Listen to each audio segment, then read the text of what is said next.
এবারে মূল কথায় যাচ্ছি। এবারে জিজ্ঞাসা করা হচ্ছে তুমি কি কি কি কি চুরি করেছ? তো অনেক চুরি করেছেন। একটা জিনিস বলছে, একটা আলমারিতে একটা সিন্ধুকে বহুমূল্য 3খানা হার ছিল। কয়টা?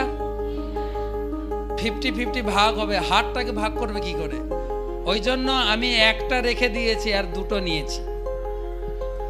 এখন সকালবেলা যখন মহামন্ত্রীকে পাঠানো হয়েছিল যে রাজকোষ কি কি চুরি হয়েছে দেখো, মন্ত্রী এসে রিপোর্ট দিয়েছেন সব চুরি হয়েছে। মানে ওই হারটা গেছে মন্ত্রীর পকেটে। এখন চলছে না, টাকা পয়সা কার হাতে যাচ্ছে? নাম বলছি না, যাচ্ছে কার হাতে? ঠিক আছে, মন্ত্রীর পকেটে গেছে। ঠিক আছে, এক জায়গায় মুখ্যমন্ত্রী আর অর্থমন্ত্রী দুজন গেছেন রাজ্য পরিদর্শন করতে। প্রথমে গেছেন একটা জেলে, জেল ঘুরে টুরে বলছেন, আচ্ছা আপনাদের জেলটাকে সংস্কার করার জন্য, সারানোর জন্য কিছু টাকা পয়সা লাগবে কি?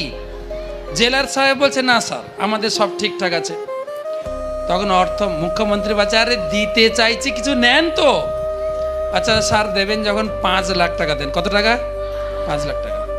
ঘুরতে ঘুরতে একটা হাই স্কুলে গেছেন। হাই স্কুলটা জীর্ণ অবস্থা।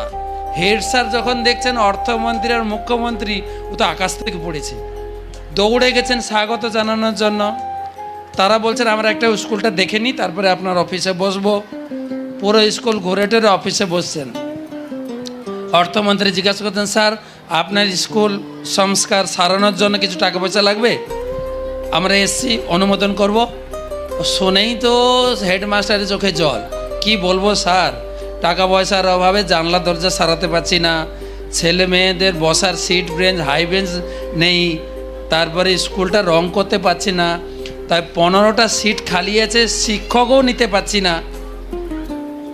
একধার থেকে বলে যাচ্ছেন, তো মুখ্যমন্ত্রী ধমক দেবে, চুপ, যতটুকু কম হলে হয় ততটুকু বলুন।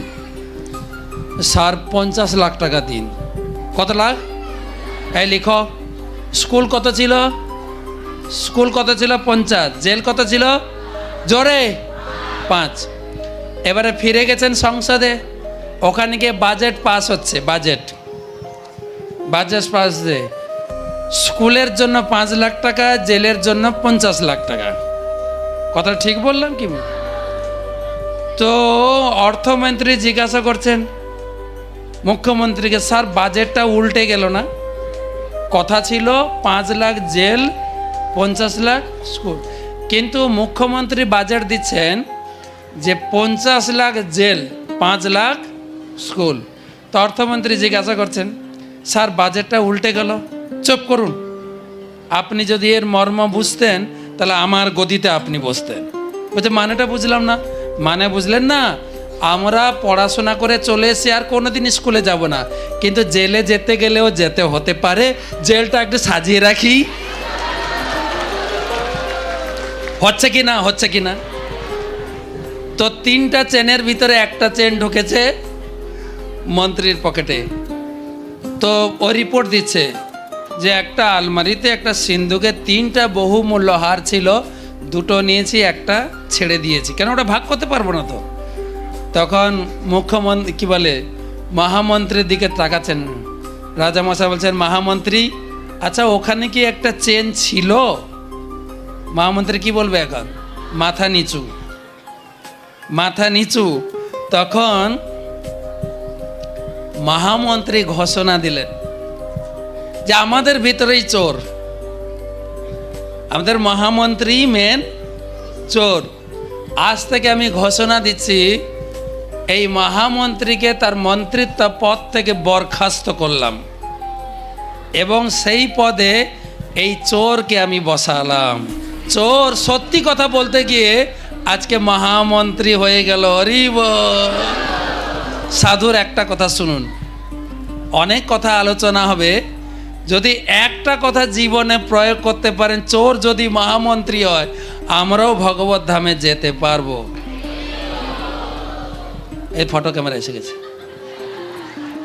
তাই গুরু মহারাজ আসবেন স্টেজে, গতকালকে আমরা খুবই বিশৃঙ্খলা পেয়েছি। শুধু সবাইকে সামলাতে গেছে 10 মিনিট, সেই 10 মিনিট আমরা গুরু মহারাজদের কাছ থেকে আরও কিছু কথা শ্রবণ করতে পারতাম। গুরু মহারাজ আসবেন স্টেজে, আপনারা যে যেখানে আছেন বসে থাকবেন, যারা বসতে পারেনি যেরকম দাঁড়িয়ে আছেন দাঁড়িয়ে থাকবেন, আর